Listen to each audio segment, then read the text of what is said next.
Hello, everybody, and welcome back to Spiritual Successor, a comedy video game design podcast where we take your horrible, nasty, horrible, stinky, horrible, bad video game ideas and turn them into the next AAA titles.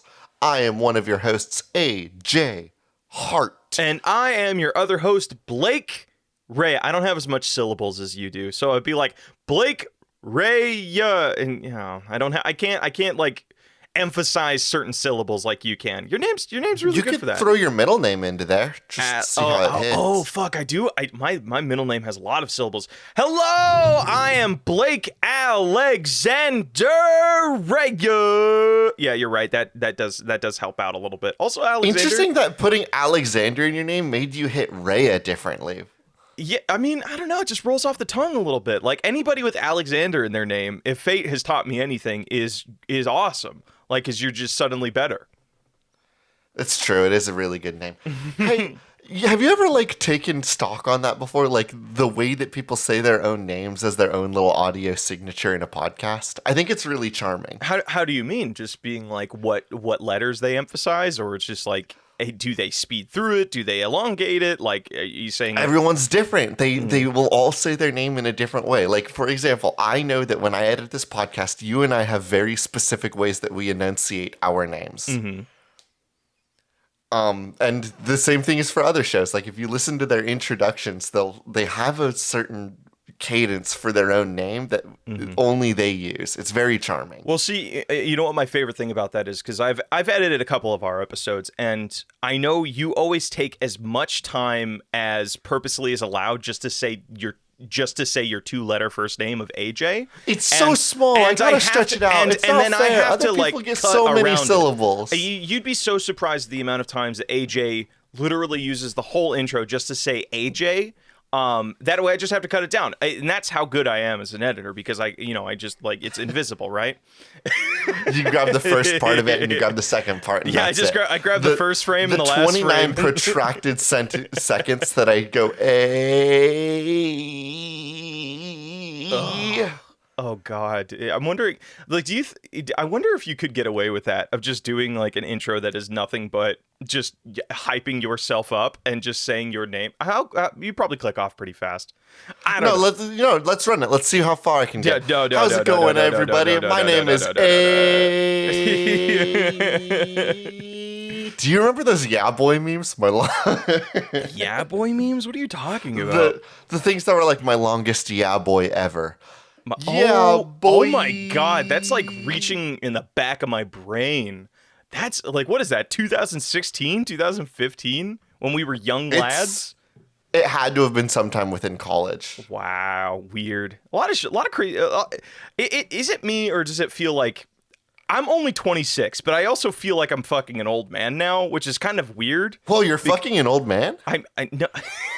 Get on my level, baby. I'm busy this Valentine's Day. Take me out to dinner. Oh yeah, it's Valentine's Day when we're recording this. Yeah, AJ, what are you doing for this lovely Valentine's Day? Jerking it. Going to work. I wasn't expecting. What? I don't know. Are you gonna bleep that? Are you gonna like? No. The bit's passed.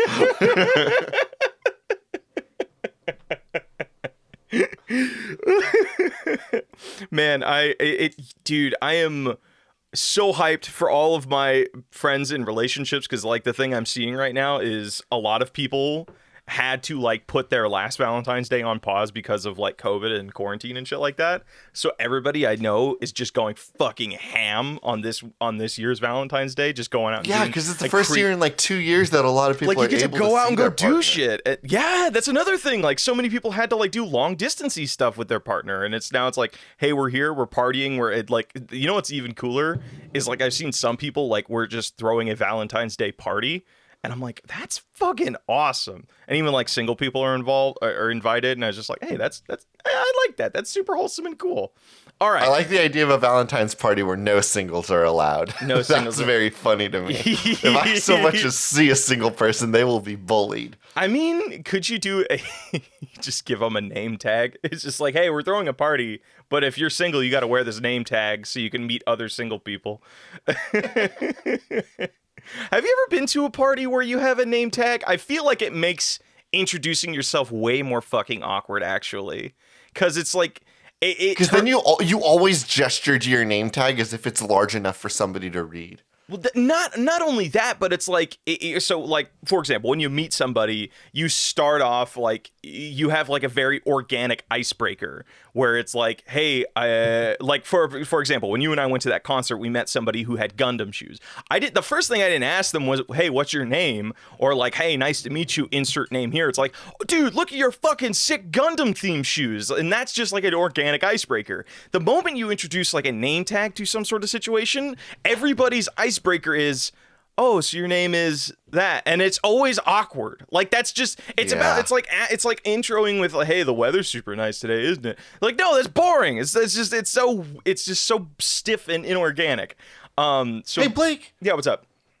this is a video game podcast, isn't it? Yeah, it is a video game podcast. We should be talking about video games. Do you want me You to play give any a video submission? games lately? Oh, have I? The submissions. Oh, yeah. I was just wondering if you've played anything. I recently I talked about Death's Door a couple episodes back. I am now playing oh my god, why am I blanking on it? It's this little fucking it's Blasphemous. I'm playing Blasphemous, which is like a side-scrolling like Castlevania sort of clone, and I thought... Is this the one with the giant baby? I have no idea, but all I know is that the main character's design's kind of dumb. Okay, hold on.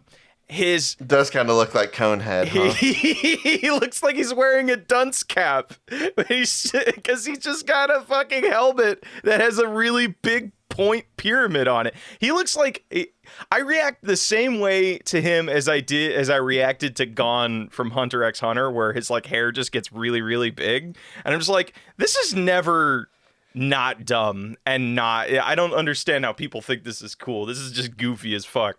It's actually very clever because I Google image searched Blasphemous, and the third image is a giant snake. And if he gets eaten by the giant snake, he's gonna poke it back. So I think it's some next level strats. Honestly, I am enjoying it way more than I thought I was going to. I picked it up while it was on sale on the Switch for when it was like $4, and I was like, I'm gonna try this out. And then because like one thing I heard about it is that it's really repetitive. And the combat system is not really all that complex, but upon like logging in and seeing all of the different trees of like how you can combo your character out, it's way more complex and engaging than I thought it would. And also, just like the art style is so fucking good. It just bleeds cool and it's so much fun. My only complaint about it is it feels like a really big fan of Dark Souls in how Dark Souls does its narratives. It's just like, hey, we're just gonna just say some just cryptic shit right off the bat, and you just gotta you just gotta deal with it. So I'm like, everybody speaks in riddles and only vague posts about things in Dark Souls games. It's incredibly frustrating, but it's also incredibly funny sometimes. I love that in Dark Souls because I do think it's the perfect blend of like, hey, if it is a little bit cryptic, but if you do a little bit of searching, you'll get the answers to what you're looking for. Or you'll just read all of you can get an idea for everything. This is just like, hey, actually, here's the difference. At the beginning of Dark Souls, they give you a basic understanding of what your job is. It's like, hey, you are reborn to reignite the flame, and you're an Ashen One. Go to beat the Lords of Cinder. It's like, okay, I don't need to know any other lore about this world. I can just jump in, and I know what my goal is. In Blasphemous, you just wake up, and it's like, yeah, Penitent One, go absolve yourself of your sins. I'm like, I don't know what the fuck sins I have. What else could you possibly need to know? I mean, you're wearing a silly hat. Redeem yourself for that shit hat, bud. But it's so fucking metal, and honestly, there's so much Berserk like embedded into it, and Berserk's like my favorite manga, so it's like it just takes a lot of the same imagery, theming. Also, like the main rune of the game is just like a different version of the brand of sacrifice. It's really, really cool. It's really, really fun. I could talk more about it, but I want to hear what game you have, and then we should jump into the podcast. I've been playing Sifu. It's a game where I get my ass kicked and I get older and I look like I'm old all the time. And I'm on the 3rd level, and the best time I've made it is making it there at the ripe old age of 44, baby. So wait, what is how does So Sifu is a beat 'em up game that is developed by the team that did Absolver. So it's a pretty tight little action beat 'em up game. You have a little posture meter at the bottom of the gauge, so it sort of fights like Sekiro, if you remember playing that. Yeah. But the gimmick is that the game is very difficult. Every time you die, your character gains 1 age. So you start the game at 20. When you die, you turn 21. Every time you die, you get older until you hit 75, in which case you have failed the level. What? Now, the game doesn't make you restart the entire game over because there's 5 levels, and you could just select a level and replay that level, and the game will have saved your best run for you to go and start that level again. So, for example, on the first level, I've made it through the first level at the ripe age of 22, so I only died 2 times.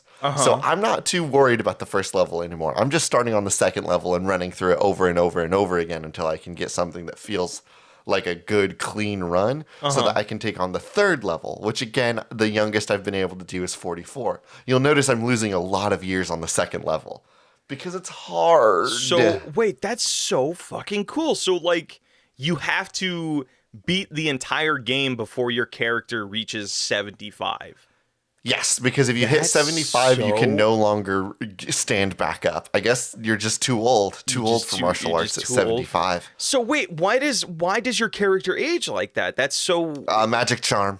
Magic charm. It really does. Like, it has like martial arts movie logic and writing where like everything's just sort of like happens and is only kind of vaguely there. Like, the first boss that you fight is a botanist that can make plants grow, and the second boss mentions that he is mute. That's it. That's all the world building they do for the first boss. I love that, actually. Okay. That's going on my Steam wish list. I played that all weekend long on the PS4. Oh. It is very difficult and very fun. Oh, okay. Is this like one of those games where we're like 10 years from now we're just going to see like insane speed runs of it? Of just people like doing... We will probably see some insane speed runs of it as soon as next weekend.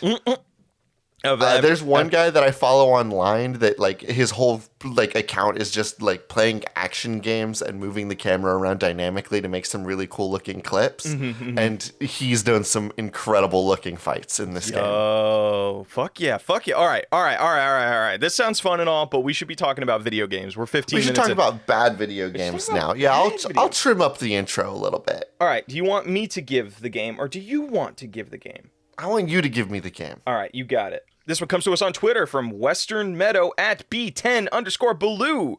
Office potluck competition. Try to beat the rest of your coworkers for the best potluck dish. Balance making something flavorful so it stands out, but not too much to appeal to the broadest amount of people. I don't think either of us have dealt with this, but one of the big things, and my mom talks about this all the time, is potlucks at the business. But where things get a little bit weird is most potlucks are for people that are only in your department, but there is this this common thing where people from even though it's not for them, people from other departments will come and eat the food at your potluck. Which is sometimes fine, like you get people, you meet new friends, whatever. But a lot of the time, from what my mother tells me, they come in to just judge. Like, a lot of people just come from other departments just to see a little tour de force to check out the other departments and see what they're bringing to their potlucks. And then they I remember seeing this one. There was this one big like Reddit post about how this one lady made scones for her department, and then some lady came to that department and was just like, "Hey, why don't you make blueberry scones, which are a little bit more like what's it called? They appeal to a broader range of people. So make those next time, and then the Reddit post goes like, "Hey, bitch, I made this for my department. I don't know why the fuck you came over here.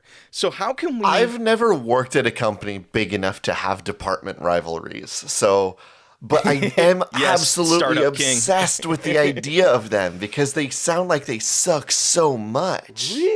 I mean, I don't know. Like, part of me would kind of love yeah, that. Blake, who wouldn't love a department rivalry? You go into the place that you work every day and you have another group of people that you work with every day that you fucking hate. That Jerry that's gonna come eat your dumplings? Yeah, that sounds fucking awesome, actually. It sounds like, I mean, of course, this is coming from me who's worked at, like, I work at a fucking tech company or like an archiving company where it's just like, man, I would kill for just something exciting to happen here. I just want somebody to fucking get in an argument, just something to spice my day up because, like, man, those 8 hours, it's a lot of the same thing. Just give me something. If I can, let me rephrase this. If I can spend my 8 hours just vehemently thinking about how much I hate somebody else, I would totally do that. So okay, hear me out. What if we posture this game? I feel like we've done a game before where we play as the food service person. But I don't know that we've played a video game before where we get to go around and rate others people's food. And more importantly, here's the thing that I think that we're kind of like leaning away from is a job where you're annoyed by your other coworkers. You are the one annoying you them. could play a game where you're the one annoying them. Yes. Can we create a game where you get to run around from department to department, sneaking in, eating their little snacks, and giving them horrible reviews? So we got to discuss what is the gameplay of it. So one thing that immediately sticks out to me is this is kind of like a hidden role sort of game where it's like, hey, actually, no. Actually, hold on. I was imagining something more akin to Hitman, but go on with your hidden role. Okay, hold on. I'm onto something here. Have you ever heard of the game Spyfall? Is that the one where one person is a spy in a room and the other one is a sniper with a gun? No, that's that I think is like I know the game you're talking about, but this isn't this. So okay, it's not that one. What's Spyfall? So Spyfall is this phone game that you can play with your friends where everybody logs into a room and one of you, or maybe more of you, depending on how many people are playing with, is a spy. And the gimmick is everybody who isn't a spy is given a job and knowledge of the location they are working at. And the gameplay is asking everybody questions without giving away the location. But if the spy can guess what the location is, they win. So the whole game is trying to find the spy. So is there a way we can do this game where it's like we are the infiltrator, we are the person from the tech department going into the accounting department, and we are going there to eat this food? Because the accounting department's got the good deviled eggs. Yes. And is there a way that we can be like, you are constantly being hunted? Not, hunted is an extreme word, but they know they're trying to find, okay, who's the person that is coming to our potluck that shouldn't be here? And you have to like maybe fake certain questions or like, oh no, there you go. Okay, so you're proposing a game where it is a company that is so large that nobody knows who exactly is in whose department. Exactly who it is. You know that you're not supposed to be there, so you are pretending to be part of this department. You have walked in and you're like, I'm gonna get these deviled eggs, and then I'm gonna complain that they don't have a little olive on top. Yes. So now, but if somebody comes up to me with an accounting question, I need to be good at math. I need to be fast on my heels. They're going to walk up to me and they're going to say, what's 12 times 12? And if I don't know that it's 144 immediately, they're going to kick me out. How about this? Let me pitch, because you mentioned Hitman, and I like the sandboxy element of this. So let's say your ultimate goal is to get to where the food table is, but there's like a bunch of obstacles that lead up to that. So one way, because my mom's company, I'm just using this as a prime example, each department actually has security checkpoints because they do work for like the military and the government. So they don't work directly for the government. She works at a ball bearings company that does projects for the government. So is this a thing where it's like, okay, the first step is you want to get into accounting, but guess what? You're going to need to snag somebody's key card. Okay, you got the key card, now you're in, and now you have access to all of these cubicles that you have to explore, which have answers to questions that people are going to be asking you. So it's like, it's this part like sneak 'em, part and like find. I have another addition. Okay, go ahead. This should be a complete immersion sim. I'm talking like you're walking around. I want to go from the sandbox third. Like I want it to be first person. You're walking around. Not only are you trying to find key cards to get into the other departments, you need to find as many notes on the company as possible because people are going to ask you real questions about the state of the business. And if you don't know the state of the business, you're gonna get caught. You need to know their growth last term. You need to have an idea. You need to have like a notepad that you've stolen from somebody else's desk of somebody else's plan to grow their increase growth in the third quarter. That way when somebody walks up to you and is like, how's the big account going? You can be like, oh, I've got this piece of evidence to say that I can don't worry about it. I've got big plans that I stole from Martha. So you know what I'm thinking would be so fucking cool to build on what you're saying. So this is like a company in the far future that's like you said, it's so big nobody really knows each other. So it's like this is what Amazon's going to become. Like this is future is future Amazon. So the game progresses where each level you're sneaking into different departments and stuff like that. You keep whatever you collect during the level. And if you miss anything, I'm wondering if like, okay, you find a paper in the accounting department, which you will then use later in the engineering department or something to answer questions or make things easier. And your end goal is you're constantly trying to get to the better and better parties, even though you're like, let's say our character's a factory worker. Yeah, you want to get to like the primo case. Yes, you want to get to the CEO meetings. Yeah, you want to get to the CEO meetings, but I'm wondering if like it would be so funny is I'm wondering if like as you go through and are just sneaking into these parties to like go judge other people's food and stuff like that, what if you what if you just uncovered some sort of fucking like money laundering plot that this business is going? It's like, but your character doesn't give a shit because they're just like, I'm just here for the food.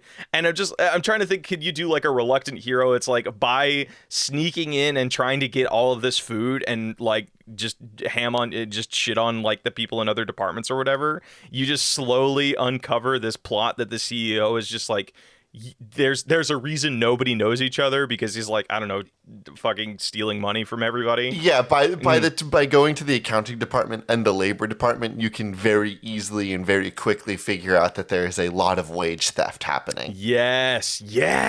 And then I'm trying to figure out like how does the game end? And you know what? I would argue that every department you are trying to spread that information because the more rowdy and frustrated everybody is at that workplace, the easier it is going to be to sneak in and steal more of the little cookies. Okay, so you're trying to create an uproar, so but for the wrong reasons. It is so easy to steal a jar of Jolly Ranchers away from somebody who's in the middle of a crisis. Okay. I want to put a pin in this. Can you give me a game idea? Yeah. This is from Flexes to Change Pigment, Chameleon Foots. Is that a real fact about chameleon foots? Anyway, game where when you die, you have to do a random task as a ghost before you can respawn. Ooh. This is incredible. Because this immediately brings in two pieces of reference for me. One, the hit game Sifu. I don't know if it's a hit game. PlayStation certainly thinks it is because they will not stop advertising it. So like Sifu, when you die, you become old. But also, I was remembering my brief time with the World of Warcraft MMO. Did you ever play that? The World of Warcraft MMO, where you like, if you, I know the concept of like when you die, you have to like go to the graveyard to resurrect yourself or whatever. So there's like, when you die, you have to do a little thing. But what if instead, when you died, you had to finish a quest line? Okay. Like you have to fight for your soul back, or like you have to fight for your body. No. Like more like, oh, you've died on your way for this delivery quest because it's an MMO and like you have to go kill 5 ostriches and then leave. But if you die, you have to then go deliver the ostrich leaves, feathers. Birds have feathers, not leaves. Fuck, I'm tired today. You have to go deliver the ostrich leaves to that person, and then you'll be resurrected because you finished your unfinished business. Can I pitch you on something? Because I'm trying to figure Absolutely. out. One thing I don't see enough of, and weirdly enough, my favorite use of it was in a branded video game. Did you ever play The Mummy Demastered? No, I did not. That fucking game rules, and it was for like okay, so it's like a retro style, like retro resurrection side-scrolling shooter game that was made for the fucking Mummy movie with Tom Cruise, which like the movie was horrible, but the game fucking rocked. So you play as like an unnamed faceless soldier, right? But this is going to circle back to our game concept. Don't you worry. All right, I believe in you. But the way it works is every time your character dies, it's just replaced by another faceless soldier. But the gimmick is when your previous character dies, they are resurrected as a zombie with all of the weapons and loadout and abilities you had in that character. And to get those weapons back, you need to kill your old self. So what if we do a game where there are two, like another example is Shadow of War or Shadow of Mordor. There is the Ranger like gameplay, and then there's the Wraith gameplay. What if we were doing a game where you have two character trees, where it's like you are building up your abilities as a ghost and you are building up your abilities as a human, but every time you die, those two characters become separated, and you either need to be the ghost that kills like the zombie version of your physical being, or you are the zombie that needs to go get your soul ghost back. But depending on like how you upgrade them, that can become harder and harder and harder. So this feels like a game where it's like your ghost and your physical being are two different people, I guess. And I'm wondering if like that is like the thing you need to go do every time you die. And maybe do you have control over which one you are at the end? Like when you die and the coin flip happens, can you control which one you play as after that, or no? I don't think so, because it would be kind of fun to think that you are randomly selected which one you spawn in, and then the opposing goes up to their own business. So it's like, okay, you found out your ghost is going and ravaging a little town. You need to go and quell all the shit in that town and capture your ghost again. All right, so you spawn as the ghost, and you found out your zombie is robbing trains or something like that. You need to go get on this fast moving train and go possess your physical body again. So now the alternative idea for this would be the idea of a game where when your character dies, you then have to go do the dishes.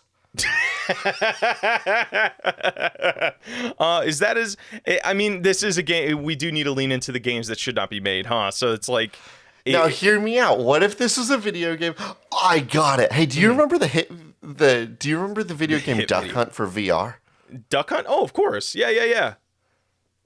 So in Duck Hunt for VR, the gimmick is that you are somebody that is sitting in a living room, and you have a little game controller in front of you, and you can play a video game on a TV. Mm-hmm. But then through the course of Duck Hunt, the video game, it's like a Duck Hunt game. But if you shoot the dog, then all of a sudden spooky things happen in the home that you're in. Mm-hmm. You might see the dog outside of the window, for example. Uh-huh. It's a very cool little VR game. But what if it was a game a la, let's use The Mummy as our example. Yeah. But then when you finish a run or your character dies in The Mummy, your character has to get up and go do a chore before you can go back and play the game again. Oh, God. Okay, that would be super... Okay, so it's like your character has to get up and do a chore in the house. Yeah. Uh-huh. Much like the real world, whenever I finish like a run in, most recently it was runs in Skull. Once I finished a run, I would be able to do like a little thing for myself. Oh, I finished that run, so I should probably go brush my teeth before I do another run. Okay.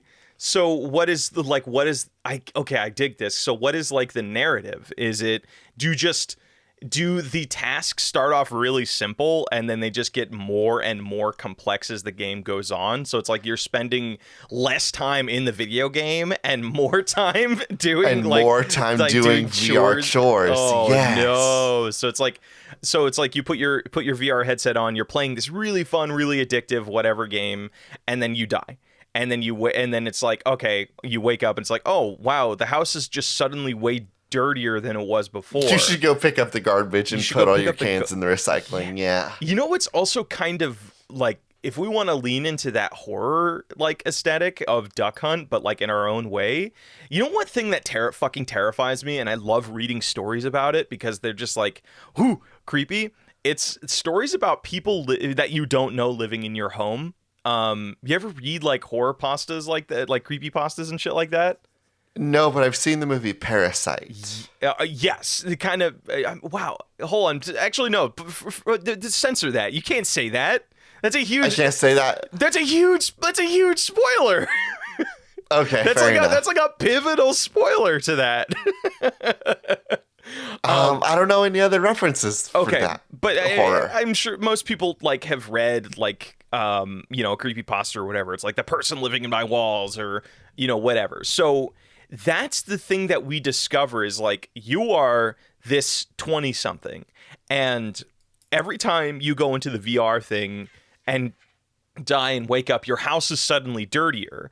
And at the beginning of the game, you just assume it's like, oh, it's it's either your parents or it's your roommate or it's just something that happens. But then you realize there's nobody else in this house. There's nobody except you, and you're spending all of your time playing this VR game. So who the fuck is the one making all these messes? So you have to spend more time cleaning up, and it just becomes really tedious. And then you realize it's like, okay, why are all these messes happening in the first place? I think the tediousness is the part that I want to lean into. I want it to be one of those games where like you start off the jobs and it's like pick up everything and put it all in a trash can. But then like 4 hours into the game, it's like, okay, go back through the trash and redistribute recyclables from non-recyclables. And you start the game and it's things like unload the laundry. And then it's things like separate the laundry based on color. Oh, and then like while you're separating, you find like a hand or something. My thought was maybe you just find some clothes that your character will make a passing motion about like, oh, I don't remember doing like having these undies. Well, I just want to lean into the idea of like the chores get bigger and bigger. Yes. It goes from sitting down and picking up everything in the room to actually having to drive a car to the dump to take care of your my god. garbage. So then it becomes like a little driving simulator. Okay, so then it becomes a little driving simulator. Really quickly, yes. Again, like you were saying, the chores become longer and longer and longer and more arduous. Are we leaning into the idea that maybe we hit a point where there's like, all right, after this run, you have to go to work. And then you have a 4-hour section of you just doing. Oh, it's just job simulator bullshit. Okay, so are we leaning away from like the person in your home sort of thing? No, I think the person in your home can absolutely be there, but gameplay-wise, frustration-wise, you're going to spend so much time at work, and the idea that a person in your home is going to be there is going to be on the back of your brain. And you're going to be like, I know I'm at work right now, but I think there's a dude living in my walls. And this is where it gets fucking creepy, right? So it's like you're playing your VR game of whatever addictive game, and then you start hearing shit. Like you can hear rustling in the kitchen. You can hear maybe somebody comes up and like whispers in your ear while you're playing a VR game. Because I don't know about you, but when I play VR and somebody's talking to me, it doesn't matter what they're saying. It just is like it goes from like I'm in my own space, I'm in my own world, and then I just hear something from the outside world. Even if it's not scary, it is startling. You know what I mean? It is distracting. Yeah, I remember when I was playing Super Hot at the office. Yeah, with you in the room. Every now and again, you would talk to me. I'd be like, I have no idea where you are, Blake. I'm in you. I'm in your brain. I'm talking to you from the void. So so it's just a game about like how does our game end? Like I think that's the thing we want to talk about. So late game is you're spending more and more time doing these arduous tasks and just not able to. Actually, here's a question. And you get less and less game time, which I think is the other important part. I think that you get like any real world person, I have about 3 hours a day tops that I can play video games, and that's if I order Grubhub delivery. Yeah. Yeah, it's like you still gotta make dinner and do a bunch of things. Like 3 hours, that's a little generous. I feel like I only ever have like an hour. That is pretty generous. Because I get home around like 7-ish. I go to bed around midnight, so I have about 5 hours. But like 2 hours of that is probably going to be like cooking and getting ready for bed. So 3 hours roughly. But like that's the point that the game gets to, is we create a very cool and very satisfying game within the VR space. But slowly and surely our chores get bigger and longer until we have to go to work and we don't get any time to play the game. I think the game's end goal really is to actually beat the VR game that we've generated. Ooh, but it gets progressively harder, so it's like you can't you're gonna die. Like it's like you're going to die. Yeah. So it's like I'm trying to think of, so how does our game, like what is the game's ending? Is it we find out, oh my god, it'd be so fucking creepy. What if you finish the game and then your guy turns around and there's somebody crawling out of the wall, and if you didn't see all the clues to answer the person crawling out of the wall, then see your SOL, you die. Oh, or you could do a thing where it's like somebody overwrote your save file, and it's like, okay, so like who's like somebody else is playing this game when you're not there. I'm wondering. That's what it is. Yeah. So the game has an internal clock. Yes. You have 48 hours of video game time where you can just sort of like do a chore, reset the game, play through it. And then once the 48 hours are over, the weekend is over, and you go back to the game being partial job simulator. That's when the game, you come back that Monday after work, the game file has been deleted. All of the progress you made in the last 48-hour game session where we let you just go through it like mad, all of it is lost. What if like, let me pitch you on something. So what if instead of that, we did it, instead of the game being deleted, what if like the game had advanced like by a couple of levels and you just missed plot? And you think like, because my immediate reaction to that is like, no, did something glitch out? I like the idea of infuriating the player and making them redo like things that they've already done.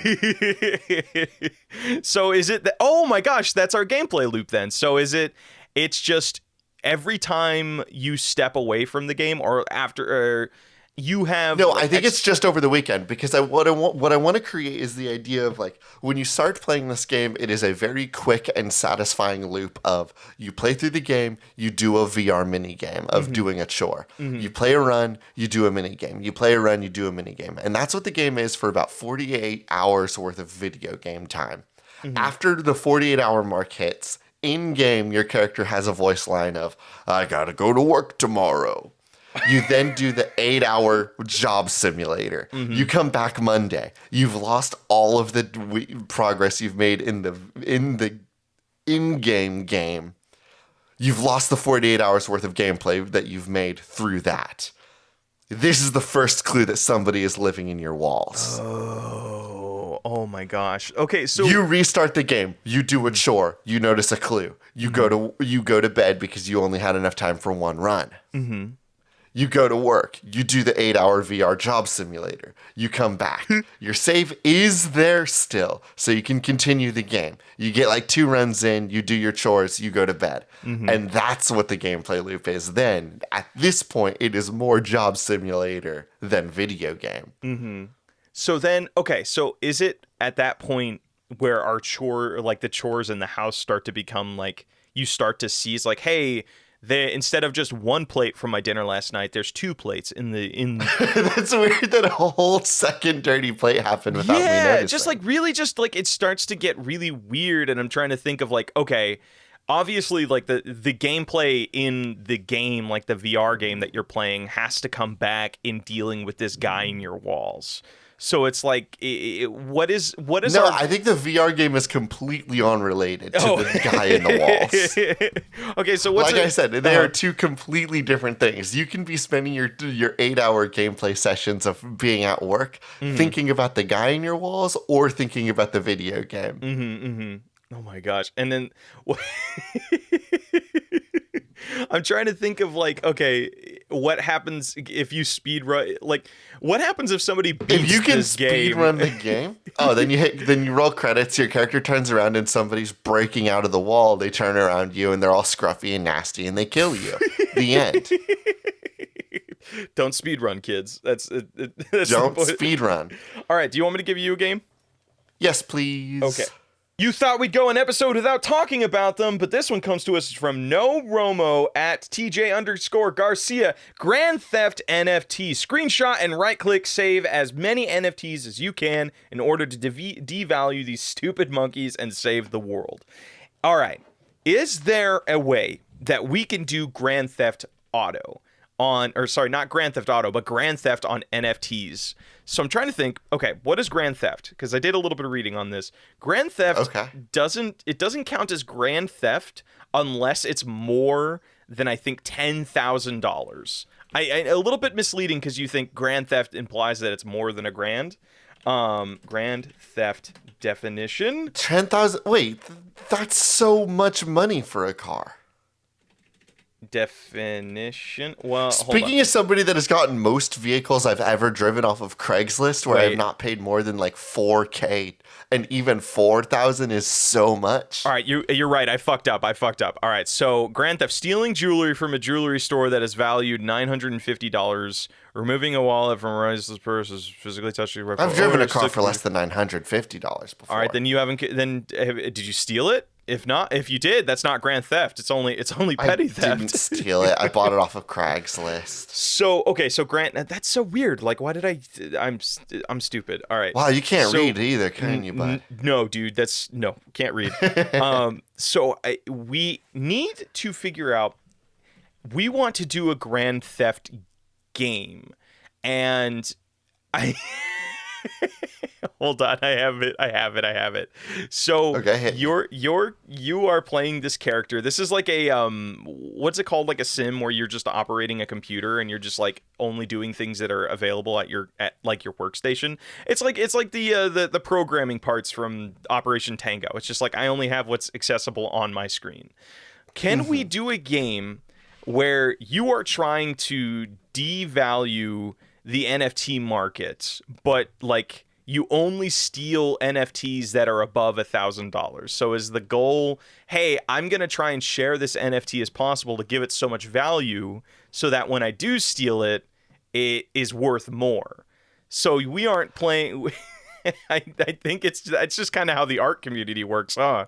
It's like, hey... I'll be honest, I don't know what the valuable part of an NFT is. It's not the monkey, is it? Like, you can right-click and redistribute the monkey all you want. I don't think the monkey's the valuable part. It's just the fucking bragging rights, dude. It's built for rich people. It's like, hey, it's the link, right? Yeah, isn't that what it is? Like, the NFT is the, like, web URL to the, like, it's the blockchain JPEG? ID. Yeah, you're paying for the blockchain ID, the unique identifier. But what's funny is you can't see the unique identifier. So then you need to be a hacker so that you can get the unique identifier for the monkey. What if we did a heist game that was about stealing blockchain? Like stealing the... Is that possible? Can you steal blockchain? I don't know what a blockchain is.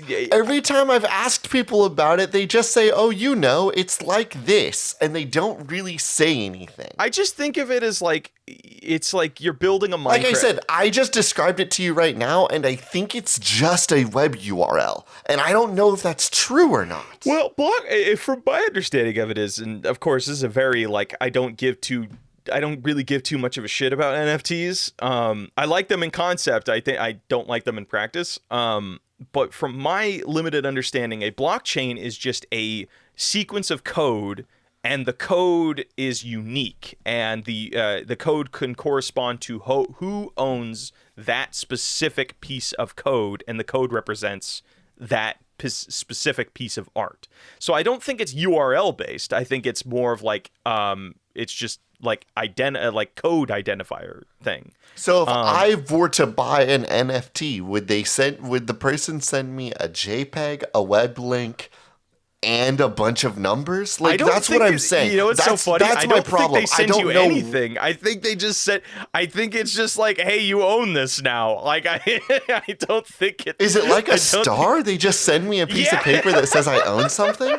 It's like, hey, you want to buy this star or support this star? Yeah, it's kind of like that, huh? It's like, hey, do you want to buy? That's what I'm saying. This is why I'm having this? such a difficult time wrapping my head around Grand Theft NFT. I don't know what the valuable part of the NFT is. It's the blockchain. It's like the unique identifier. That's nothing. And you and I just went over that. So how do they have it? How do they have the blockchain? What is it written down on a piece of paper? What the fuck? What do they buy? Is Grand Theft NFT just saying, yeah, I stole it, but not actually stealing anything? It's just like saying, yeah, that NFT's mine now. It's like, how do you prove that? Check the blockchain. NFT, comrade. Yeah, it's just like, it's like, how'd you steal it? How do we know you stole it? It's like, check the blockchain. It's like, I don't know how to check blockchain, so it's like, well, you can't prove that I didn't steal it then, and that's just it. It's Grand Theft NFT. It's just saying you stole things. It's just saying you already have it. Like somebody's like, check out this NFT I got, and you could just be like, I already have that one. check the numbers. I have that one. Check the but I don't know. But I don't know how to check the numbers. I mean, you knew how to buy an NFT. You don't know how to check. Let's fucking check this. It's like, how do you know if someone owns an NFT? One of the best ways to know the authenticity of and ownership of an NFT is to ask the owner. That's stupid. What? That's really what that just said? Yeah, it's like, hey, do you own that NFT? Yeah, I do. That's what it's saying to.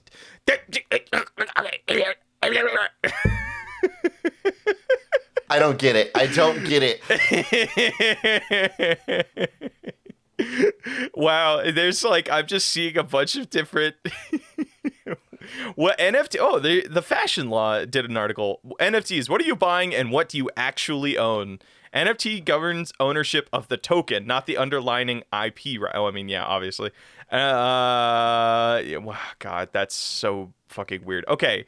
So, I mean, that's the game. I don't know what to do. You want to give me a game? The game is trying to figure out what you can steal from somebody. Oh, that's what it is. Here's the game. You've cracked into somebody's laptop. You now have to find out what it is you're supposed to be stealing. There you go. So so you have to figure out... is this like kind of a coding simulator? It's where it's like, okay, you start off and you're given a folder of a bunch of images. Then you need to go one by one to see its like code, and then you need to go somewhere to authenticate it. And then it's just like this really fucking tedious, like, bam, okay, is this an NFT? No, this is just somebody's like, is this an NFT? That's the game. That's the name of the game. Is this an NFT? And it's just you cracked into somebody's thing. You're just dragging and dropping a million different things until the lottery goes off. And the computer's like, bing, bing, bing. That's an NFT.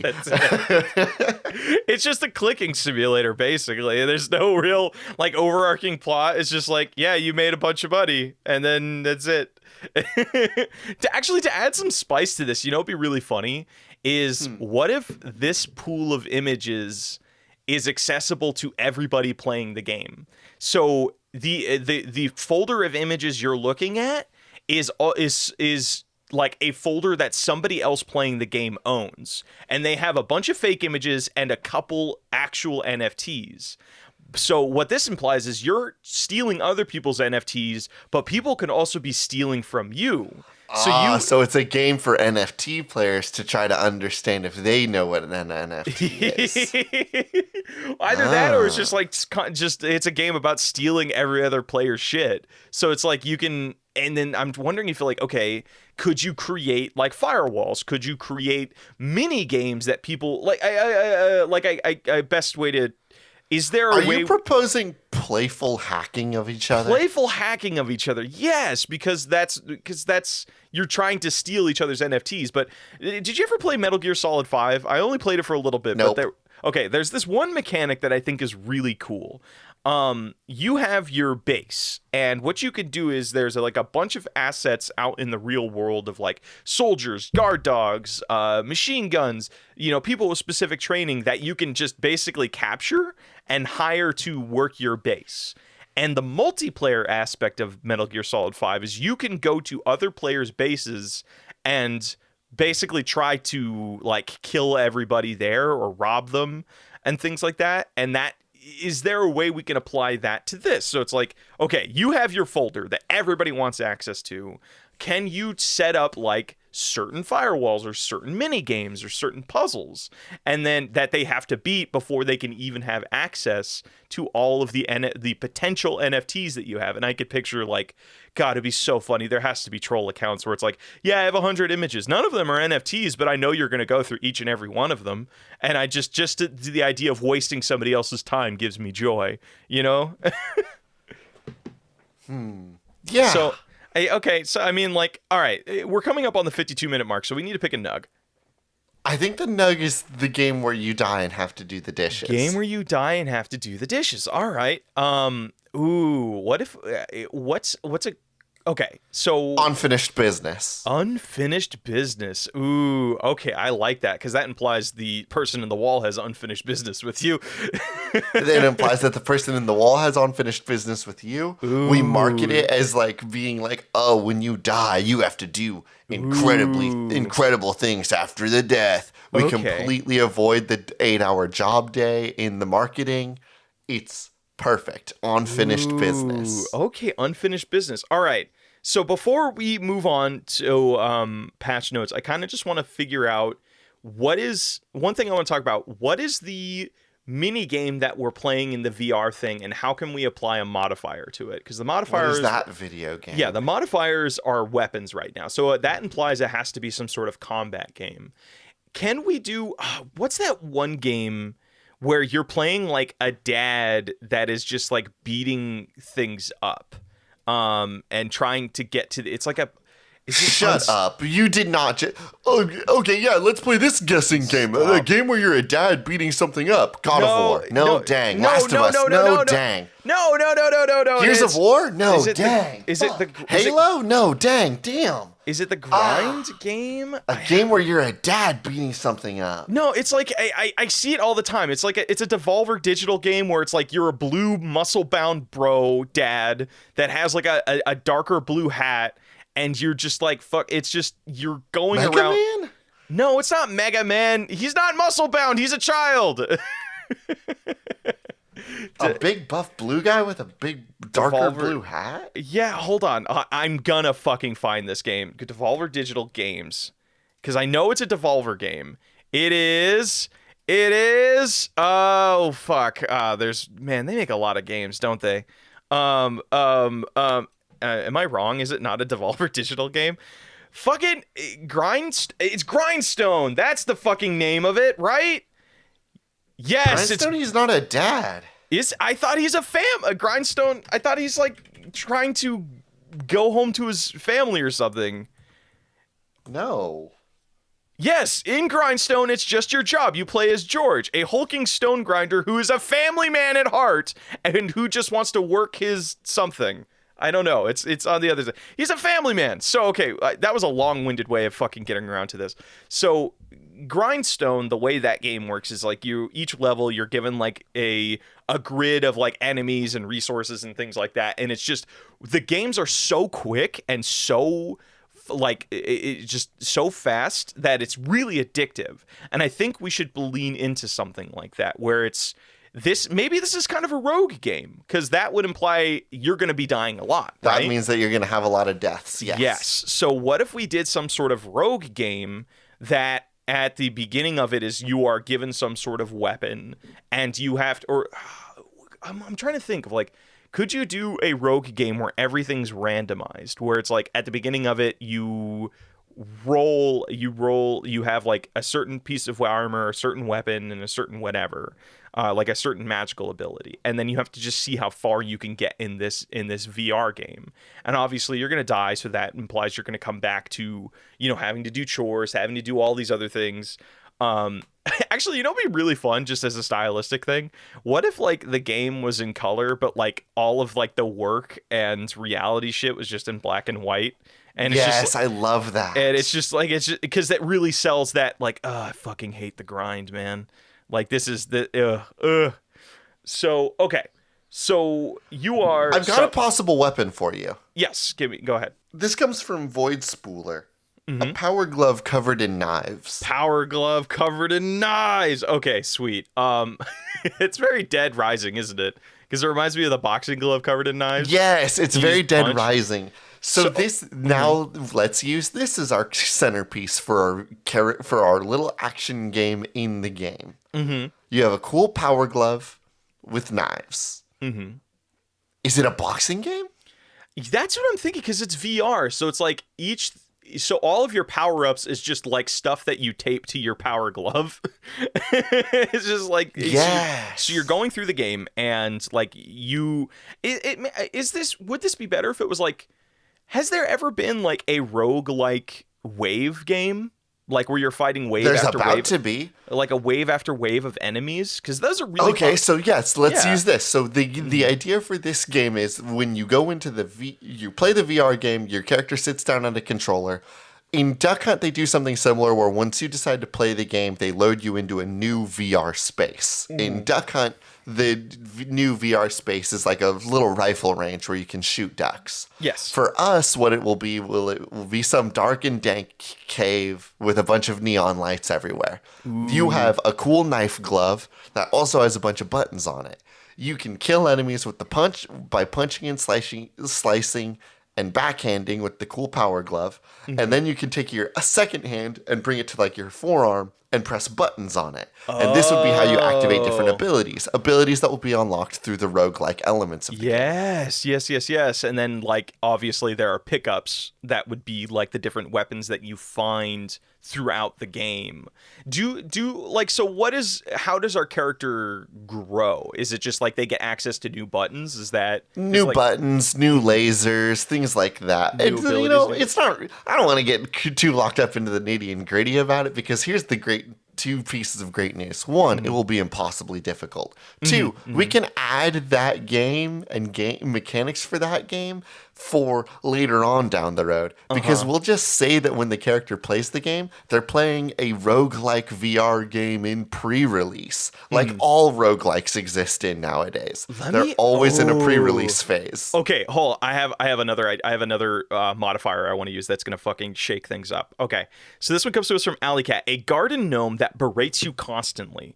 Okay, so when you log into the game for the first time, like they're just VR games just love just throwing shit into the space for you to play with.